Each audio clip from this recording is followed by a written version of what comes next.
What is going on, everyone? I hope you're all doing well. If you're new here, my name is Serge. Welcome to the channel. To all my reoccurring viewers, thank you so much for all the love and support that each and every single one of you have shown me. And if you have not yet, make sure to go subscribe, like, and comment. Also, if you have not yet, make sure to check out the God Made podcast on most streaming platforms.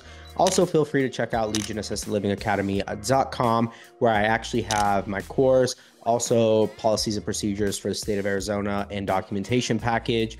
Also, if you are looking for a one-on-one mentorship call with myself, feel free to book that there. Also, if you have not checked out valleyalfventures.com as a limited partner or investor looking to invest in the space, feel free to reach out to us. Or if you're an operator looking to potentially sell or lease and expand your operations, reach out to us. We would love to have a discussion with you and potentially work together. And today I actually have a great colleague of mine and friend, Raman Sidu, who I will be interviewing. He currently has 2 care homes that he opened back to back this year and started the licensing process last year. And he's actually working on his 3rd facility in Northern California in Brentwood and also Sunnyvale as well. And so I am going to interview him, and we're also going to be doing more of a mentorship kind of style where we actually cover a topic for a full hour with you guys all, and it will be a paid Zoom that we will both jump on and discuss that and also do a Q&A. And so be on the lookout for that announcement shortly. It'll be coming up here in the next upcoming weeks. So if you're interested, make sure to keep an eye out on Facebook or on TikTok if you follow him or I, or also on this channel. So with that being said, let's go into the interview with Raman. All right, everyone, we got Raman Sidu with us, and he is actually a big TikTok star and one of the bigger content creators on TikTok in this whole space. He's actually based out of California, Northern California specifically. And he actually started his residential assisted living journey back in January of 2023. And he comes from the background of wholesaling. His wife's also a nurse. And so that definitely probably helped them have more confidence in starting out. So I'm going to let him actually give us some more details about his journey from when he started in January 2023 of looking into the space until he eventually purchased his first location in Brentwood in October of 2023. And then eventually right after that, starting his 2nd facility. So Raman, man, what's going on, dude? Yeah, man. Hey, first, I appreciate it, Serge. This all kind of just kicked off. I was on TikTok. I told myself I'm going to start going live. Serge commented, and at first I didn't kind of believe it, but then I was like, wait, is that Serge from YouTube? And, yeah, I was just kind of overwhelmed because I watched Serge for years before I even got into, doing my own care home. So, as I was learning, there wasn't many people out there providing information. And I think Serge is kind of a pioneer in that space. I watched a lot of his stuff, looked into a little bit of the Rally Academy things, but it was kind of closed off, right? You didn't really learn. But just seeing Serge's journeys and sharing his homes and things like that. So, I was pretty honored when I saw you comment, and then I think you shot me a message and we just started chatting right away. And that was probably like a week and a half ago, and excited to be on here, kind of collaborate. We've been chatting. I think we're going to have a lot of cool stuff coming. So, absolutely. Now kind of go into it. So, yeah. So, yeah, man. So it didn't start too long ago. So, before January 2023, I did a lot of research. So I wanted to get into care homes. One day my wife was working, nurse practitioner. She was a nurse at that time, sorry, RN, on the floor, bedside nurse. And one day she came home and she said, oh, one of my coworkers leaving today. She has 2 care homes, and she always talks about how good they are. I'm not that close to her, but I've heard about it. You should look it up. And then so she told me about it, and I started doing all this research, looked into care homes, kind of started watching your videos, learn how profitable this is. Everything was exciting. And me and my wife said, this is what we're gonna do. You're a nurse. I love real estate, been doing real estate for a while. This is a great way for us to collaborate. And then it got overwhelming. There wasn't much information out there. We're like, this is not gonna work out. So both the wife and I decided, hey, you're doing well at wholesaling, you're saving up. We just bought a property out in Stockton, California. It was a wholesale deal, so I got it off market. For those of you that don't know what wholesaling is, you find properties off market. When somebody calls you and says, hey, Raman, do you want to sell your property? We had a team that did that. But so got this really good deal, bought this long-term investment. It was making us like $1,800 from day one, right from the get-go. So we're like, this is pretty good. We could get a bunch of these and one day we'll never have to work again. In reality, that would have been what, 20 plus homes, or doors at least to get there. So then, the care home kind of vision was alive, but then it died because we were like, it's too much. It's going to be another job. We don't know how to get started. How do we get licensing? How do we get a home? And so kind of put it on the back burner. And then as I was growing in real estate, I started going to meetups. And I went to this meetup and I met my mentor. So my mentor, Eileen, she kind of started telling me, the actual first introduction was, she told me she does care homes. And I said, oh, I was going to do that, but I decided not to do it. It's going to be like another job. My wife told me about it. And I just straight up shot it down.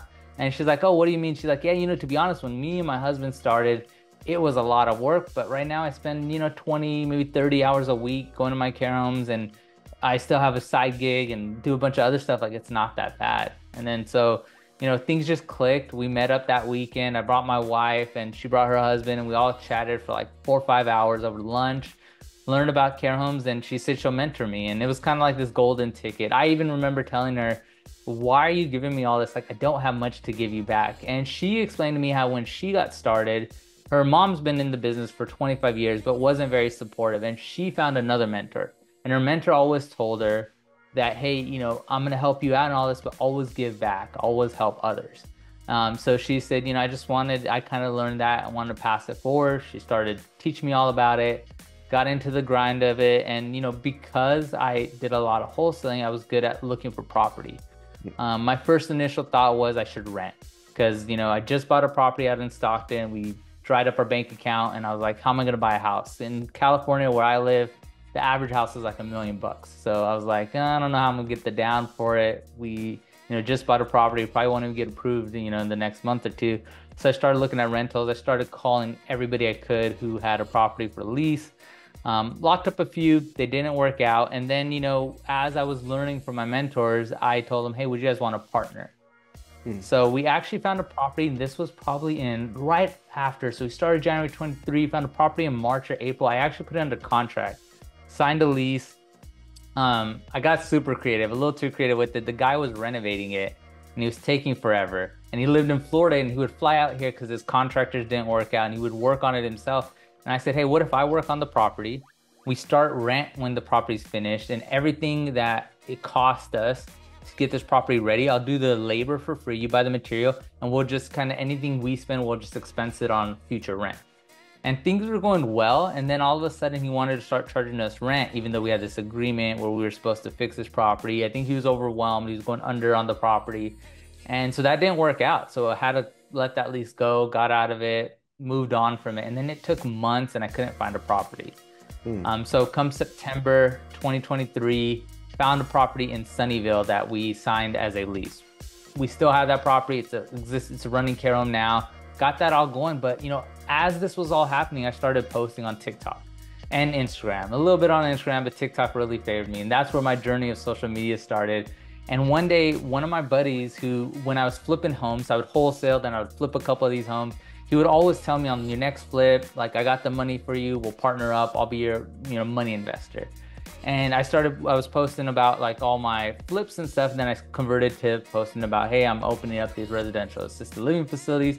And he hit me up. He was a college buddy. We haven't met up for years, but he's like, hey, I want to talk to you about that assisted living stuff. Let's grab lunch. Grab lunch with him. And I told him everything. I've always been like an open book, kind of like my TikToks. I just shared exactly what's going on. And he ended up asking me like, hey, would you guys partner? And I said, we thought about it. I've talked to my mentors. They're working with me on this. This is exactly what I would want if I had a financial partner. And he said, I'll do it. And on that lunch, he said, I'm all for it, but I would love to meet those people because they're going to be part of the deal. He asked me to, in a sense, like, hey, we're buddies. Like, would you just work with me? Everybody, sometimes you first think I want a bigger piece of the pie. And I was like, to be honest, this is a pretty hard industry to get going. I don't think I could do it myself. I'm not there yet. I do think that we should bring them on board and you as a finance guy, and we'll create all the operations, run it all the day-to-day. So he approached me. I already had this property in lease in Sunnyvale, but then we ended up looking where we could buy. And I was actually going to buy a property in Livermore, California. It was an existing facility. It was running, it was doing well. It looked like it was doing well. We went, we got the financials, and Surge probably sees this more than I ever do, but the financials were ridiculous. Like it showed no profit. Yeah. So when we looked at, I had a good investor, but he didn't have millions of dollars, right? So when we looked at buying it, we went to the SBA. They said, you guys have we all put our, incomes, all that. He's like, you guys look great. You guys will get approved. But this business is practically not making money. Like we're not going to fund a business that doesn't have any income.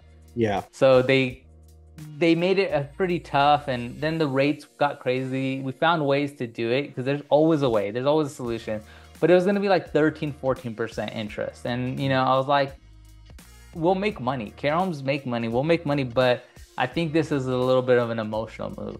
Like this is something we're going to just do out of emotions. It's not our best kind of first one to take. And so when I was vetting out this care home, the owner of the existing care home gave me this list of placement agents. So placement agents are people who refer you residents. I called the placement agent.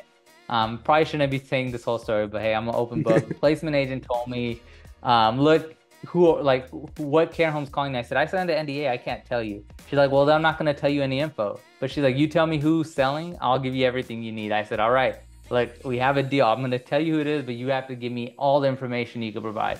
And her name was Christine, and Christine, I gave her the info, who's selling, all that. She's like, oh, I've never actually placed with them. I think they just gave you my name on a list. But hey, I would love to kind of connect with you. And we started connecting. We had a good relationship, I think, because she learned that I was all about taking action, and that's how she was. Like I was willing to break my NDA just to take a leap forward. And I built a really good relationship with this placement agent, Christine. And Christine told me, she's like, look, these existing care homes have so many issues, and you guys are still new to it. Like, why don't you open up your own? And I said, well, if I open up my own, where would you want me to open? And she said, you should go to Brentwood. I've never been to Brentwood. It's an hour and 15 away from my home. I've never been to Brentwood, California, in NorCal. There's a Brentwood in SoCal, in NorCal. And I was like, why Brentwood? And she's like, it's a area where there's a lot of aging population. We got so many big facilities. There's 6 different senior communities where 55 and older live. I get some of the best rates for referrals there, and there's so much demand, and there's only like 2 really big players in that area. And so I said, okay, let's check out Brentwood. I told my team, my mentors, my investment partner, we found 2 homes in Brentwood, and I actually said, Christine, I have so much faith in you. I'm going to buy in Brentwood. Can you come walk these homes with me? So Christine met us in Brentwood. We showed her 2 homes. She loved the first one. She's like, this is it. Then we went to the second home. She's like, no, this is really the home you need. She's like, you'll have the nicest care home in the area. And that was always one of my goals. I wanted a really nice care home where I felt proud, where I can put it on video, I can welcome anybody in, I could do as many tours, even if I'm full.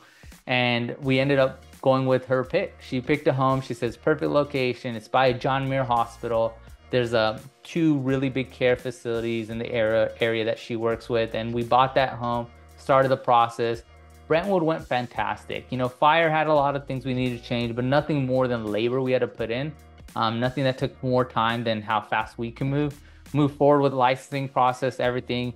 And just because I'm being such an open book, is the day that we put our offer was accepted. So, it takes 30 days to close. Before we closed on the house, we filed our licensing application. So we knew licensing takes a long time just to review the application. So we were in the closing process. So we're like, hey, it's going to take 30 days. We'll delay closing as much as possible, and we'll hear back from licensing the day we close. And we heard back from licensing 2 days before we closed on the property. So they were like, we're ready for you guys to do your fire inspection. And we're like, well, we're ready to do it. We just got the home. Not telling them that was the case. So that's how Brentwood worked out. And Brentwood got licensed in January. So it took us about 3.5 months. Okay. And at the same time, we were doing Sunnyvale. Sunnyvale was a little bit of a hassle. They wanted permits for everything. And I mean, little things, the ramps, the smoke detectors we put up, stuff we never heard of. And to be honest, Sunnyvale, California, they haven't had a new care home open in 4 years. So I kind of felt like they didn't really know what the rules are in terms of what a residential care home is. But I had to decide between, do I just follow what they want? Do I go get the permits, or do I fight it? But fighting it could take longer, right? The city's going to delay just the conversation stuff. So we just went with what they wanted, paid an architect, got all the permits we needed, got that home ready. That one took about 6.5, close to 7 months to license. Today, they're both running. Brentwood's, been around a little bit longer. Sunnyvale just got licensed a couple months ago, but, we have 4 residents there. Brentwood's full. I just lost a resident, but I have a tour tomorrow, so I think it'll just kind of all circle together. It's very easy to fill one bed or two beds. It's very hard at the beginning to get your residents. So now I feel very comfortable filling the remaining beds, and that's where we're at today. Well, dude, that was a lot, and I want to definitely backtrack a little bit, because I think there's Yeah. a ton of golden nuggets in there that people really need to understand when it gets into this type of industry. So, just real quick, you're currently full at Brentwood, and you lost a resident, so you have 5 residents there because you're licensed for 6 at each location, right? Yeah, that's correct. So in California, that's the normal residential. So we're licensed for 6. So yeah, I have one tour coming up. I have a tour tomorrow. Don't know if it'll be the resident, but yeah, right now we're at 5 looking to fill 6. Okay, perfect. And what are you averaging in Brentwood versus Sunnyvale? Yeah, so my house in Brentwood, we purchased it for 990,000. Huge house, 2017 built, 3,000 square feet, and I average $8,000 a month. Okay. Yeah, my average rate is about 8 grand. Okay, per bed. So that way people, yeah, like people will understand it's per bed. So, and then in Sunnyvale, what are you averaging there per bed?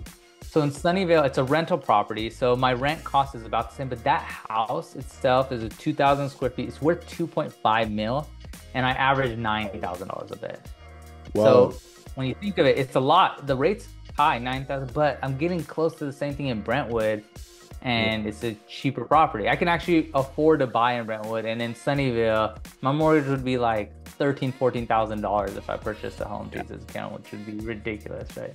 Yep. No, that is. And thank you for sharing that. So we're going to backtrack real quick because I think one thing that people don't realize when it comes to starting this type of business, and this is why you and I are so willing to share information because we know how hard it is to get it.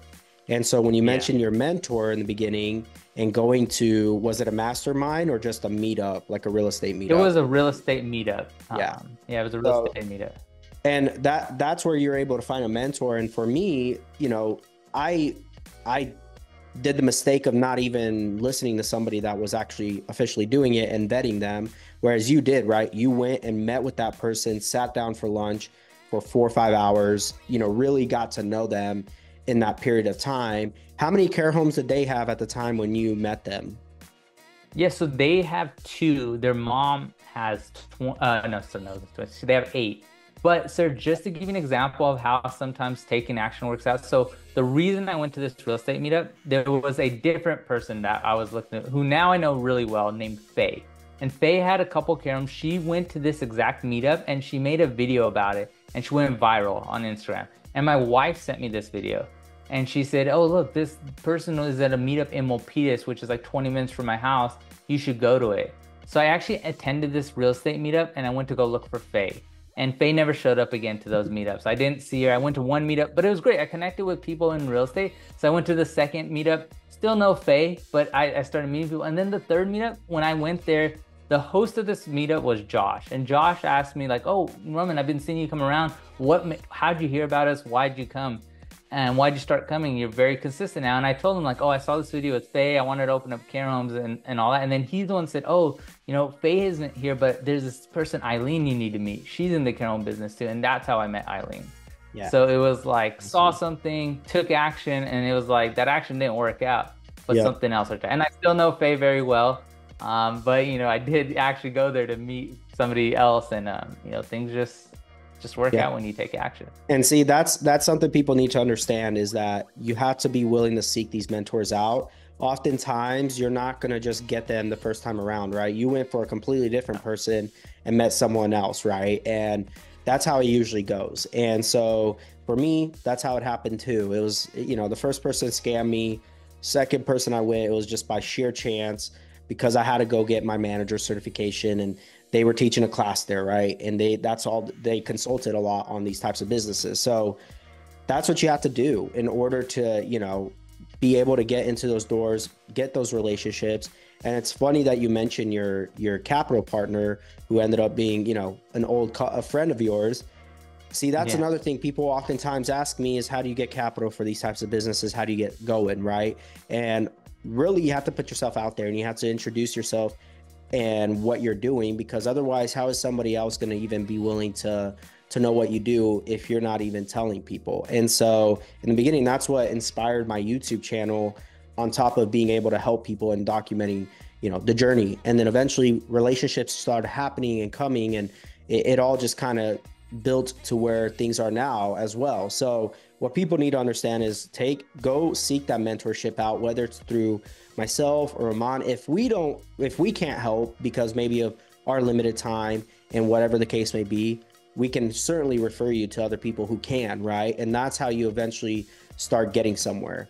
And so it's like opening door after door. And then eventually you realize, oh, wow, I'm actually getting somewhere with this. So another thing I want to talk about is what I liked what you did is you looked at other opportunities aside from maybe just leasing something, right? You looked at another potential existing business to see what it had to offer.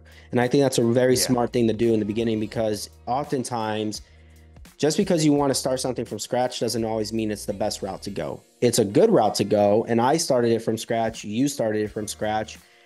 But again, you get to see what other product is out there, what other people are doing with their businesses and their care homes. And you alluded to that, right? You really saw their bookkeeping. You saw by calling other people who knew of that location, why it's probably not going to be a good fit for you. And we talked about this before, where people do stuff because of emotion, right? They see an opportunity that they think it's the only opportunity in the world. They're the only ones who think they know of it. And they pull the trigger on it and realize after the fact that it was probably a huge mistake. And it's most mistakes end up being lessons that you learn from. And so what I would tell people is do not be emotional when it comes to this. It's exciting in the beginning. It certainly is. And you start seeing, doors open and relationships happening, but be patient with it and be aggressive when you need to be aggressive. So thank you for sharing that. Cause a lot of people, I've had so many calls where it's, hey, I got into a situation. I bought this from whatever. Here I am, didn't know about this, didn't know about that. And I'm finding myself in a pickle, in a tight situation now because of it. And so people need to really understand that you got to be certain about the direction you're going to take. And I love that you asked other people for advice. And I'm actually shocked that a placement agent was the one that showed you guys. That's actually really cool. It's very rare that I hear a placement agent's actually willing to go and walk a property with you and tell you what area would actually work really well. So, but the fact that you asked people for advice is huge, man. And when it comes to relationships and business, and especially this type of business, asking for advice is the best thing you can do. Even if you think it sounds stupid, it's not. It's just because of where you're at that point in time that you're asking a certain question, right? And it's not stupid by any means. It's just, hey, it is what it is. And so that's really cool, dude. So tell us a little bit.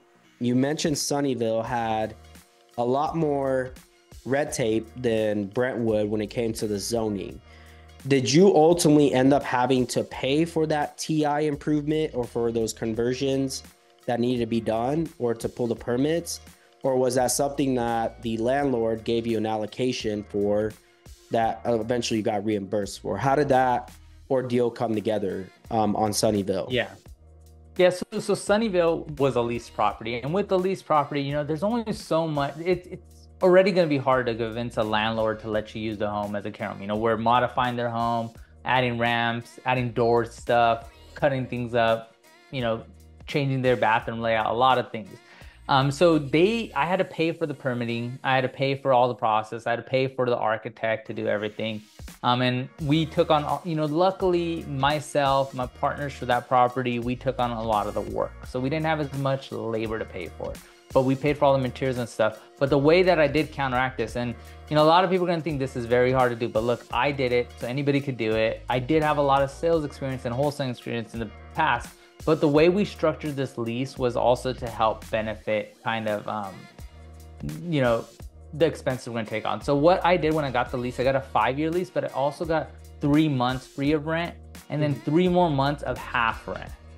So for for 3 months we didn't pay rent, and for the next 3 we paid half the amount of rent. That half rent, I did pay it back. So I told them once I'm have my residence. Once I get my first resident, we'll pay the extra $3,000. So total rent was $6,000. We'll pay the extra $3,000 and we'll, add it into months later and you'll get that back. But the first 3 months are going to be completely for free.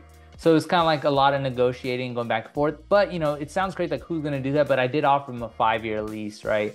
And I did offer him, hey, I'll take on all this maintenance on the property. So you just got to worry about any big issues, but any of the day-to-day maintenance we'll take on 100%. So it was negotiating and, not everybody would go for that. And to be honest, when I found this property, I communicated with 30, 40 different landlords and maybe 5 to 10 of them gave me this potential rent for them. And then this one worked out because I needed that deal. It's very expensive still to start. And, especially that this house took us so long.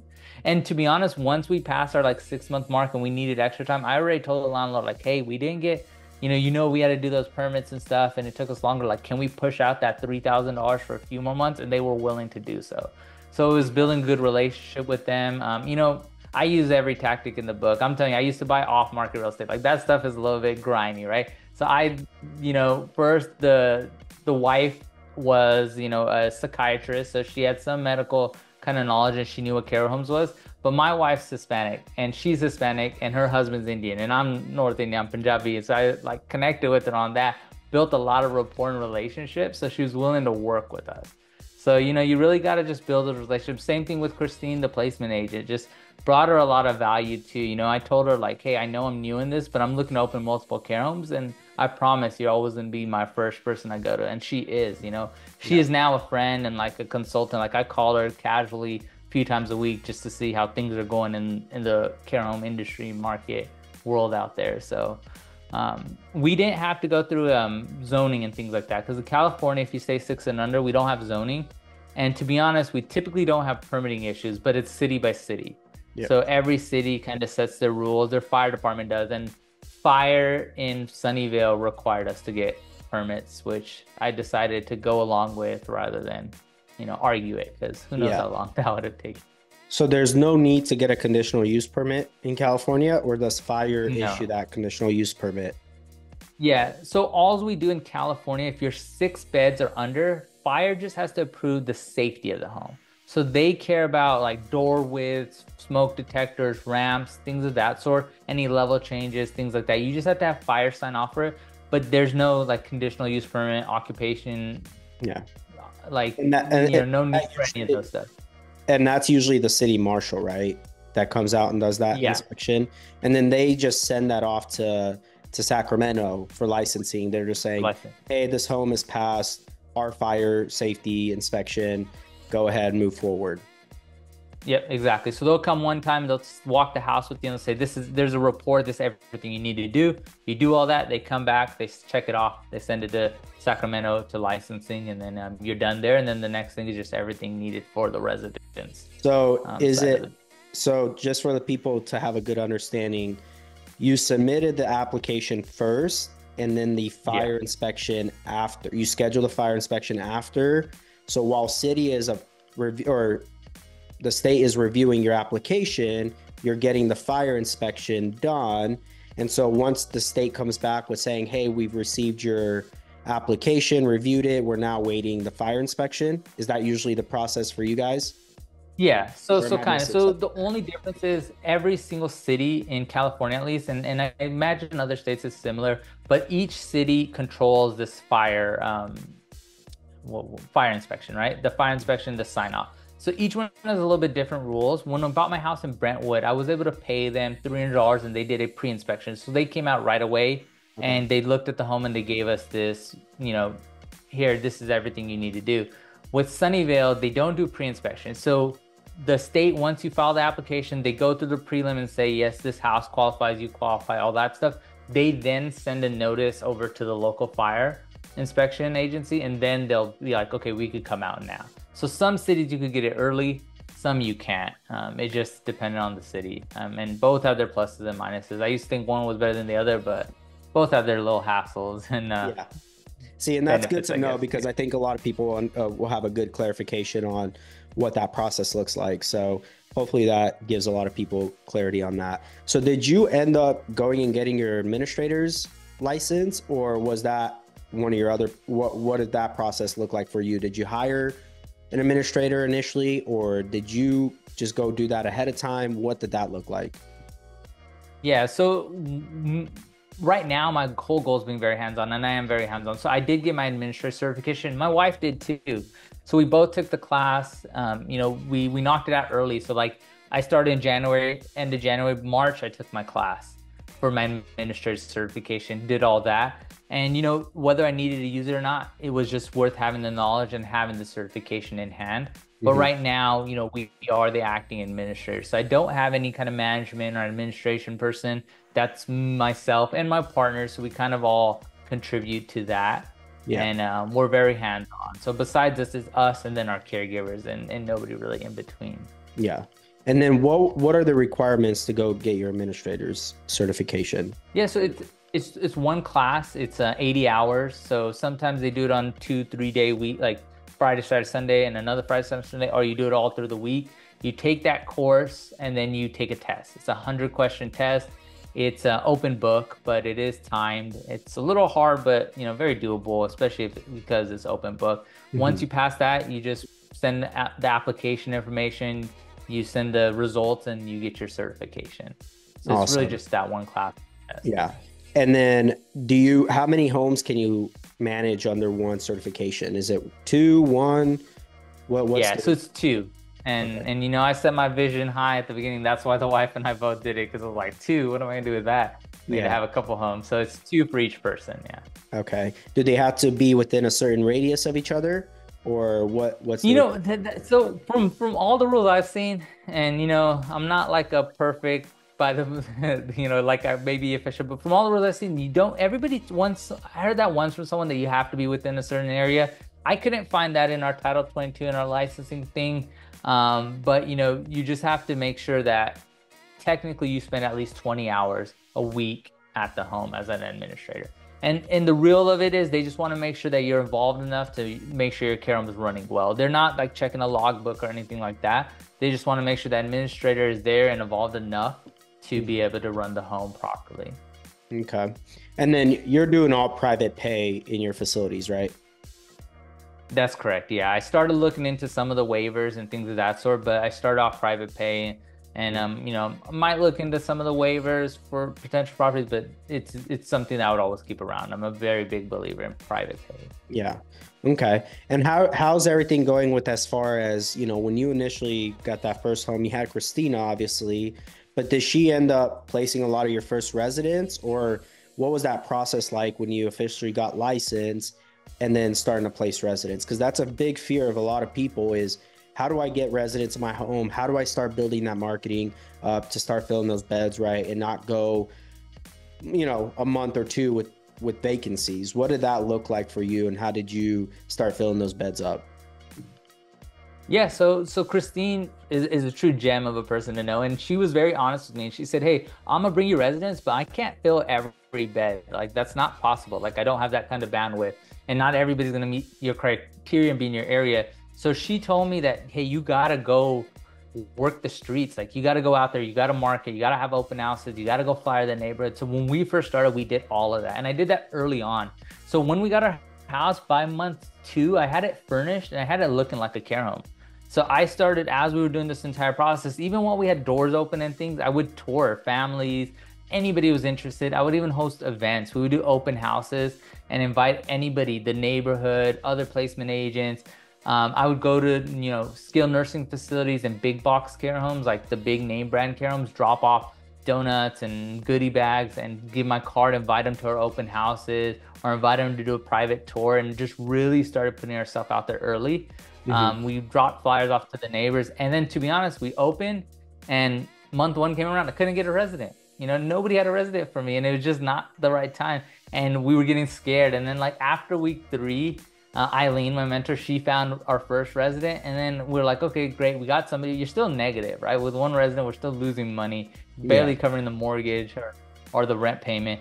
And then week 4 came around, and I got 3 more residents, and they all just came together, like literally same week. 3 people moved in. One day I moved in 2 residents. And where do those three come from? Yeah, so I think our first one was somebody who heard of us through like word of mouth, And then I think one we got from Nextdoor. So we posted a bunch on Nextdoor, Nice. and somebody saw our flyer and contacted us. And then the two other were from placement agents. One was Christine, and one was actually a different placement agent. Okay. Yeah. Yeah, See, and they I came tell, the two of them came from big box care homes. Like they just came from yeah, yeah, us to us. I love that. See, and that's what I tell people a lot. It's like you really build within your community. It's not like you're trying to market way outside of your, community. It's Yeah. really just building that awareness of what you're doing in your community, right? Because otherwise people are not gonna, oftentimes in these residential neighborhoods, you can't just plop a sign out and, assisted living here, right? Come tour. It's like you can't do that. HOA is not going to allow you to put signs out in your front yard like that. You're oftentimes, your neighbors are not going to like it. It's still supposed to feel very much like a home, not this commercial style business, right? So oftentimes you have Yeah. to be the legs, and running around, introducing yourself, doing a lot of that. And that's what I did too, man. It was a lot of, all right, who has all my clients? Where are they at? Right? Skilled nursing facilities, rehab places. I would even network with other care homeowners within my Oh area yeah. because oftentimes they're going to be full, right? And they have their preferred placement agents and preferred contacts that will reach out to them. And if they're full, they're going to say, oh, Raman down the street, he's just opened his beautiful care home. If you want to, I'll put you in touch, go tour it, meet with him, whatever. He's got vacancies, right? So you really have to build those relationships. And oftentimes people are like, well, other care homeowners don't want to talk to me. They don't want anything to do with me. Well, guess what? They can go ahead and be like that, but there is going to be care homeowners who want to work with you and network with you and be able to utilize, because eventually it comes down to staffing too, right? You're going to have staff that you're not utilizing that they can start utilizing, right? And you start building this like ecosystem of other care homeowners.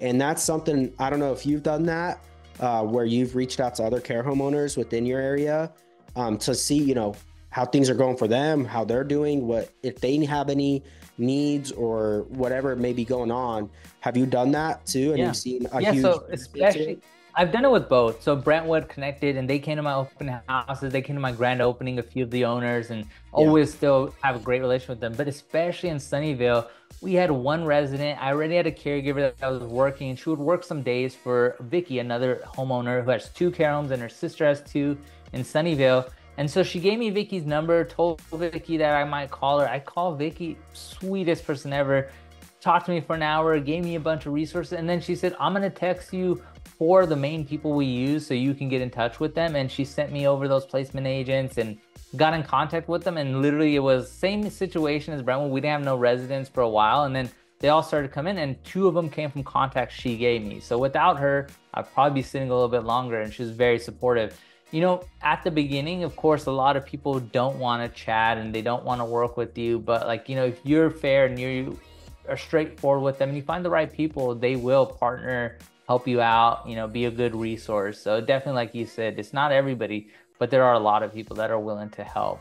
Yeah. I would say that, a lot of times some of us have experts, like I get a bunch of messages, you get a bunch of messages like people asking all these answers, and we might not be able to get back to them right away, but it's like, if you're consistent or you're willing to give something, like I told Vicky right at the beginning, like, hey, I want to get a lunch. Let's go grab lunch and we'll chat. And she was just willing to like chat with me right then and give all the information. Sometimes you just, you might have to spend a little bit, or you might have to, put yourself out there multiple times, but resources are there. Yeah. And I would tell people a lot of times, be of value to other people in some capacity. It doesn't necessarily need to be financial. It doesn't necessarily need to be, it could just be a contact. It could be a resource, or it could be even a little bit of your time, right? Maybe there's something you can do for them that they, however you can be a resource, because that's what I find. Even when I first started out, I'm like, what can I do for other people, right? That they would actually want to even help me out, because I never wanted to make them feel like they're just giving me a handout, or, here I am just trying to pick somebody's brain. Like, I never wanted that, because I know high value people, right? That's what they value more than anything. They value other people's knowledge, expertise, resources, etc. So it's like, what can I give them, right? And so And it doesn't need to be big. It could just be something simple, right? You bringing donuts to people, right? You being available for somebody if they needed, maybe for you to come work for them for free, or whatever it may be. It's like it doesn't need to be a lot, but it needs to show you appreciate the fact that they're willing to give you something. So, but dude, yeah, I think we're kind of coming on a tail end of everything, but what would you tell a lot of people now that you've been really doing this for almost a year, coming up here in October, September? What would you say if you looking back in hindsight, and I know you're still very fresh with everything, which I love because you still have that perspective. What would you tell people? What would be the top three things that you would tell people looking to, just Yeah, get started? I definitely think number one is to take action. Like, so I did a bunch of other businesses before, finally got into real estate, made some good money there and got myself going. But the biggest issue I had with other businesses is you create this plan and you keep planning on stuff, you keep researching, you keep watching the videos. But what really made my kind of care home vision come to life, and we have one thing we didn't mention, we're already working on our third property. We're under licensing inspection for that one.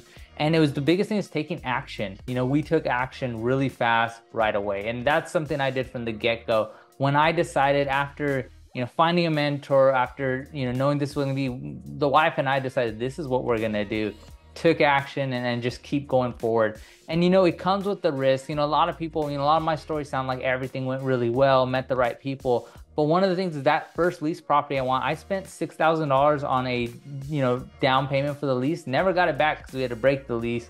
And, I lost $6,000 there. That was my mentoring lesson. Like, I still paid my way into the industry to learn. So, you have to just take action. You have to learn. Faster you move, it will work out. And then the second thing I have to say is not, don't be afraid of the problems in your way. So I like to tell, I don't share this one as much because sometimes you feel like, man, did I actually do it? But when I did my Brentwood camp, I didn't put a dime in. My investment partner, my college buddy paid, funded it all. And, it's like, people say, how am I going to get $200,000 to $300,000 to buy a home? And how am I going to find another $50,000 to $100,000 to run this business? It's very doable. I did it with just one person who helped me fund it all. So you just really got to put yourself out there, figure out what's the problem and how I could find a solution. I don't have anybody to help me with money. Go out there and network, go to the events. You might have to grind a little bit, start posting on social media. I started talking about care homes before I had my actual first care home. And I used to be embarrassed. I used to ask my mentors, like, is it okay if I post? Like, I technically don't have a care home. But I was just always honest with, hey, this is the process. This is what I'm doing. This is why care homes are good. So I would say that's the first and the second. And then, I think the third thing is, you just got to set your vision and kind of go with it, right? Like, I'm so hands-on and it's a lot of work. My phone's ringing all the time. I just got a phone call right now and I bet you it's something for the camera. Like, it's just nonstop. But it's like, hey, my wife and I, she was a nurse, became a nurse practitioner. She's burning out from that. It's gotten better, but she still doesn't want to do this forever, right? So the care homes was the goal. So I said, what am I going to do? I'm going to open as many as I can as fast as possible. Yeah. So it's, just set that vision, set that goal, and, whatever obstacles come in the way, just go for it. And, really just grind out there. I visited in San Jose. I called about 30 care homes. That's where I live in San Jose. I opened in Sunnyvale, very close by. San Jose, I called about 30 different care homes. I toured about 7 to 10 of them. And I went in as if my grandma needed a place. And I just looked at how much they charge, how their care homes look, what's going on there. And I just asked all the questions. And that's how I learned before I even, found anybody. I would just go out there and do whatever action I could take. Yeah. So. And see, that's a big, those are two really great points. And I think what a lot of people don't, I think that's for me, when I hear that, it's so similar to everything I've done up to this point. There's no secret sauce. It's literally like, hey, here's what I want to do. How am I going to go do it? I'll figure it out once I get started. It's like, just start and you'll figure it out after. You're going to make mistakes. That's inevitable. That's all part of that whole growing process. That's all part of trying just to learn your way through everything, right? And that's a very important part of everything you do really in life, aside even just starting your own care home. So I really appreciate that. I did want to ask you before we head off, what is your goal? How many what's that vision? What's that goal for you? What does that look like? How many So I homes? want to get to four to, once they hit to like four homes, I want to get somebody in place, with my team, have somebody who's like our administrator, our management team looks over the care homes. And then I want something big. I think especially talking to you, Serge, seeing, the level of care homes you want, I think the next step is to get into the bigger care homes. And I think that I'd probably stay consistent with working and managing this, just doing a lot less. Right now, I answer all the phone calls from the families, the appointments. I do all the day to day. I want to get out of that. And then I want to be able to like just have high cash flow businesses. I learned from the get-go with care homes, they cash flow so well that I don't think it'll be worth buying and building and selling. It'll really be worth buying, creating a system and holding on to these. And then, yeah, one day when money's like no obstacle, be like, yeah, why do I want to even answer a call a couple times a week, right? It's like, let them all go. But the goal right now is get as many as I could, get somebody in place, buy some bigger ones, and then just learn how to manage and run them rather than, be so hands-on. But hey, I'm happy I learned how each home operates, what it takes, and, did the rough part of it too. It's not easy. It's definitely not an easy industry, but. You're paying your dues is what I like to say right now. Exactly, yeah. Everybody has to pay those dues, man. I did that for a solid 4 years, dude. It was a lot of work, and on top of everything else, your social life, whatever you're trying to do, it can be a lot, but it definitely really molds you. And people that can make it past the first 2 years, I want to say, or even first 5 years, they're in it for the right reasons. It really does take a certain type of person, certain type of heart to do it. And for the people, I want to let them know we're actually going to be offering, we're still figuring it out, but all the details, but we will be actually offering like Zoom calls, paid Zoom calls for questions. And, we're going to pick topics that I think are very relevant to where people are at, what they need to do to start. And so we will be putting those details out over TikTok, Facebook, even the channel, letting you guys know when that will be going on and when you guys can sign up for that. So definitely keep an eye out. Go follow Raman on TikTok. Yours is just Raman Sidu, right? On TikTok? No, my TikTok and my Instagram is actually, and it's so funny because it's just what I had is Raman and his beard. I guess I can't shave. Yeah, so it's Raman and his beard. And I'll link it down. I was like, let me changing this, but I just want to be authentic. That's me. Yeah. I'm like, I'm not gonna go change it to related to the carols. Let's just keep it. Because you're also on Instagram under the same handle, right? Yeah, I'm on Instagram. My Instagram's like this big compared to my TikTok, but it's a good platform. That's where I met my investment partner, right? So you can't let it go. And we will be going live on TikTok together as well. So go give us both a follow if you guys haven't followed me, and also go give Raman, because we'll go live on those TikToks as well. Just, and then I am planning to actually go up to Northern Cali to check out his facilities, maybe do some collaborations up there. So definitely go follow us both. And yeah, if there's anything else, Raman, that you want to mention, just let me know here. And yeah, if anything, we'll let everybody go give us a follow. And yeah, I appreciate you being on. So any last words? I mean, I like to tell everybody, because, I think your wife was in health. Or no, you were in healthcare, right? You were. Yeah. So like a lot of people always come to me and say like, well, your wife's in healthcare, it becomes so much easier. One thing is, this started off as a business for my wife, but I'm still the one that I always joke with her. I say, I honestly probably do a better tour, even though I'm not the face. A lot of people at first are like, this is the person I'm leaving my mom or grandma with, but they really learn that you care. And when I started this whole journey, I was like, care homes, assisted living facilities, cash flow amazing. We're going to make a ton of money, and this is why I'm in it. But it just became a passion, right? And I think I like to tell anybody can do this as long as you are willing to put people first and you have a level of passion to care for others. The rest of it is a logistics of running a business, raising money, buying a home. But all those, there's tons of solutions. People have done that before. Yeah. So you really just have to find the passion that you want to do this, and you really can make it happen. Don't let the money, don't let those stuff stop you. I was a prime example of being able to do it without, some of those resources, right? And don't be afraid to reach out, find a mentor, and just take action. It's really, when I mentor people, my last mentee that signed up, they wanted to start, they're like, let's start a business plan. I said, look, I don't have a written out perfect business plan myself. My whole goal is like, how can we get you to open a care home and how can we take some action? Like, these are the steps I recommend for you. If you want to create a business plan, let me know what info you need and I'll fill you in. But like, this is what I did and this is how I actually made it happen rather than just, sitting there, you know, researching and learning. Yeah, your business plan was action. That's what it was. Yeah, that is. I still don't have one, but I'm As, guessing I should yeah, as get the one saying going. goes, man, well, what one man has done, another can do. So the fact that we're both sitting here, at different levels, right? He's still in the starting phase of everything, and obviously, it's huge what he's already done. He's done what 90% of people will never do already. So that can easily be you. Yeah, there's obviously a lot more details and information that goes along with that, but again, it's nothing that neither of us have already been through, that we can guide people through, that we can help out, and that's why we do what we do. So at the end of the day, guys, you just have to take action. Keep an eye out for our announcements on the paid Zoom links, and make sure you guys sign up, because we'll definitely be dropping a lot of really good detail in every single session we do. So again, thank you, dude. I appreciate you coming on, and Yeah, of yeah, course. go give us a follow, guys. Thank you.